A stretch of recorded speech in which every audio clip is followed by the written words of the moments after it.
Hello बच्चों, चलिए प्रश्न को देखते हैं। प्रश्न है संकरण को परिभाषित कीजिए। तो चलिए बच्चे इस प्रश्न की मुख्य अवधारणा की बात की जाए।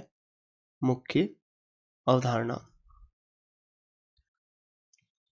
तो बच्चों संकरण में क्या होता है? संकरण में समान अथवा लगभग समान ऊर्जा वाले बच्चों जो कक्षक होते हैं, परमाणविक कक्षक, वो बच्चों क्या करते हैं? समान ऊर्जा के परमाणविक कक्षक मिलकर क्या बनाते हैं बच्चों? समान ऊर्जा के, ये समान ऊर्जा के संकरित कक्षक बनाएंगे बच्चों।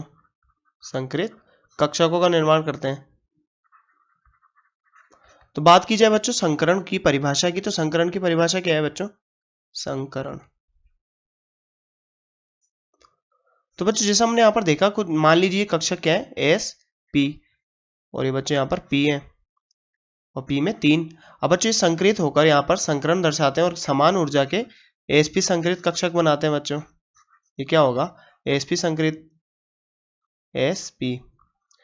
अब बच्चों यहां पर जितने परमाणु कक्षक यहां पर मिलकर नए कक्षक बनाते हैं बच्चों संकरित कक्षक, उतनी संख्या में बच्चों संकरित कक्षक बनते हैं। जितने बच्चों परमाणु कक्षक मिलेंगे उतने ही यहाँ पर क्या बनेंगे? संकरित कक्षक बनेंगे। तो बात करें बच्चों संकरण क्या होता है, तो बच्चों किसी भी परमाणु के तुलनीय ऊर्जा हम कह सकते हैं समान अथवा लगभग समान ऊर्जा वाले की परमाणविक ऑर्बिटल, जिसे हम बोलते हैं बच्चों परमाणविक कक्षक, के परस्पर मिलकर समान ऊर्जा की उतनी ही संख्या में नवीन समतुल्य ऑर्बिटल के बनने की प्रक्रिया को बच्चों क्या कहते हैं? संकरण कहते हैं।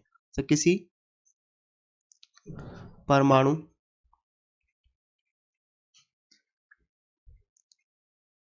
किसी परमाणु के तुलनीय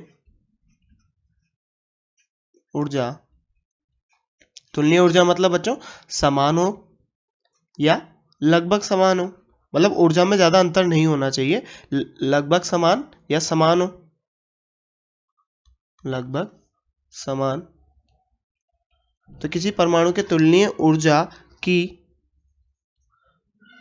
परमाणविक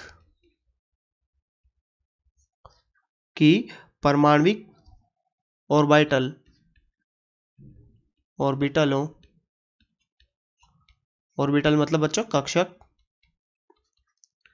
के परस्पर मिलकर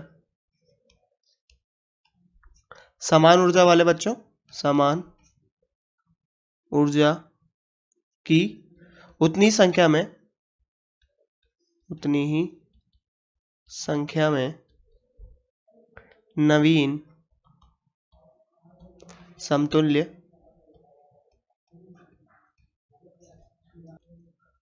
कक्षकों के बनने की प्रक्रिया को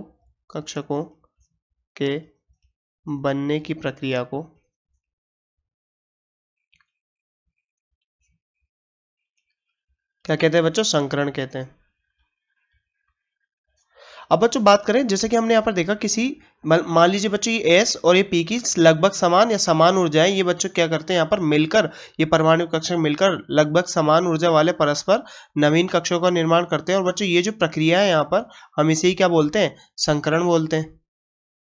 तो बच्चों जैसा कि हमसे प्रश्न पूछा गया था संकरण को परिभाषित कीजिए, जो बच्चों हमने यहाँ पर संकरण को परिभाषित किया और देखा यहाँ पर किस प्रकार से संकरित कक्षकों का निर्माण होता है। तो बच्चों आशा करते हैं आपको प्रश्न समझ में आया होगा। धन्यवाद।